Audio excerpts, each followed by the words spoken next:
ಪ್ರದೇಶ ಕಾಂಗ್ರೆಸ್ ಸಮಿತಿ ವತಿಯಿಂದ ಕಳೆದ 35 ವರ್ಷಗಳಿಂದ ನಡೆಯುತ್ತಿರುವ ರಾಜೀವ್ ಗಾಂಧಿ ಜ್ಯೋತಿ ಸದ್ಭವನ ಯಾತ್ರೆಯ ಜ್ಯೋತಿಯನ್ನ ಇಂದು ಹೊಸಪೇಟೆಯ ಗುಂಡಾ ಫಾರೆಸ್ಟ್ ಹತ್ತಿರ ವಿಜಯನಗರ ವಿಧಾನಸಭಾ ಕ್ಷೇತ್ರದ ಬ್ಲಾಕ್ ಕಾಂಗ್ರೆಸ್ ಸಮಿತಿಯಿಂದ ಸ್ವಾಗತ ಮಾಡಿಕೊಂಡು ಶಾಸಕರ ಜನಸಂಪರ್ಕ ಕಚೇರಿಯವರೆಗೆ ಮೆರವಣಿಗೆ ಮೂಲಕ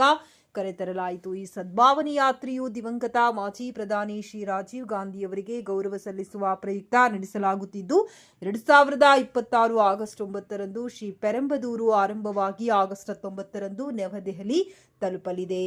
ಈ ಸಂದರ್ಭದಲ್ಲಿ ಅಖಿಲ ಭಾರತ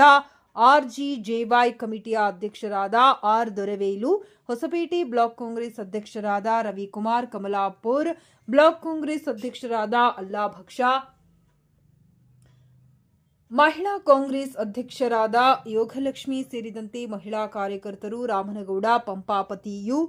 ಗಿಂಜಿ ಮಂಜುನಾಥ್, ದೊಡ್ಡ ಈರಣ್ಣ, ನಗರಸಭೆ ಸದಸ್ಯರುಗಳಾದ ಮಹೇಶ್ ಮತ್ತು ಮೌಲಾಲಿ, ಸಾದಿಕ್ ಕಟಗಿ, ಸಣ್ಣ ಮಾರಪ್ಪ, ಸೋಮಣ್ಣ, ಬಣ್ಣದ ಮನೆ ಸೇರಿದಂತೆ ಪಕ್ಷದ ಮುಖಂಡರುಗಳು, ಕಾರ್ಯಕರ್ತರು ಉಪಸ್ಥಿತರಿದ್ದರು.